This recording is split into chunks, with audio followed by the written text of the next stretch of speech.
মার্কিন president Donald Trump যেন একাই নাচাচ্ছেন গোটা বিশ্ব অর্থনীতিকে।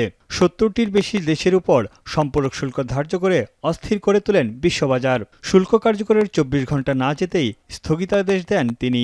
এতেই ফের ঘুরে দাঁড়াতে শুরু করে যুক্তরাষ্ট্রসহ বিভিন্ন দেশের শেয়ার বাজার। বাংলাদেশ সহ ৭০টির বেশি দেশের পণ্যের উপর আরোপিত পাল্টা শুল্ক আপাতত ৩ মাসের জন্য স্থগিতের নির্দেশ দেন প্রেসিডেন্ট ট্রাম্প। এ সময় আমদানি পণ্যের ন্যূনতম ১০% শুল্ক কার্যকর থাকবে। ট্রাম্পের দাবি, বিভিন্ন দেশ যুক্তরাষ্ট্রের সঙ্গে যোগাযোগ করেছে এবং বাণিজ্য ও শুল্ক বাধা নিরসনে আলোচনার অনুরোধ জানানোই আপাতত স্থগিতের নির্দেশ দেন তিনি।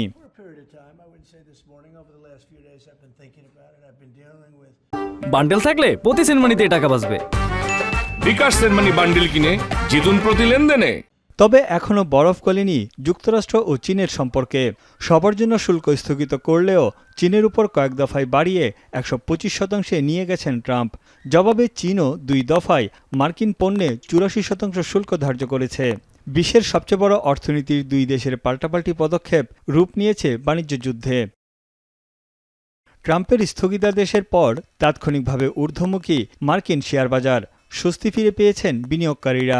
যুক্তরাষ্ট্রের S&P 500 শেয়ারের মূল্য বৃদ্ধি পেয়েছে ৯.৫%, যা ২০০৮ সালের পর রেকর্ড। ১২% উন্নতি নিয়ে ইতিহাসের দ্বিতীয় সেরা দিন পার করল নাসদাক। এছাড়া ডাও জোন্সের শেয়ারও ছিল আকাশচুম্বী।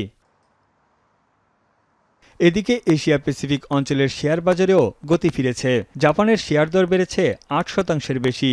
ভারত, দক্ষিণ কোরিয়া, অস্ট্রেলিয়ার শেয়ার বাজারও চাঙা। এদিকে চীনা স্টকগুলোর উপর কড়া নজর রাখছেন বিনিয়োগকারীরা। তাই খুব একটা বাড়েনি চীনের শেয়ার দর। অপরিশোধিত জ্বালানি তেলের দাম ব্যারেল প্রতি বেড়েছে ৪.৫%-এর বেশি, যা শুল্ক কার্যকরে ২০২১ সালের পর থেকে সর্বনিম্ন পর্যায়ে পৌঁছেছিল। নিরাপদ বিনিয়োগের জন্য স্বর্ণের দামও বেড়েছে ৩%। বেড়েছে মার্কিন ট্রেজারি বন্ডের মূল্য। আর বিদেশি মুদ্রার বিপরীতে যুক্তরাষ্ট্রের মুদ্রাও আগের অবস্থানে ফিরে আসছে। একদিনের ব্যবধানে মার্কিন ডলারের মান বেড়েছে ৪.৪৭%। বিশেষজ্ঞদের মতে চলমান অস্থিরতার মধ্যে কিছুটা স্বস্তিতে ফিরেছেন বিনিয়োগকারীরা। ৩ মাসের স্থগিতাদেশ বাজারকে স্থিতিশীল করলেও মন্দার শঙ্কা থাকবে।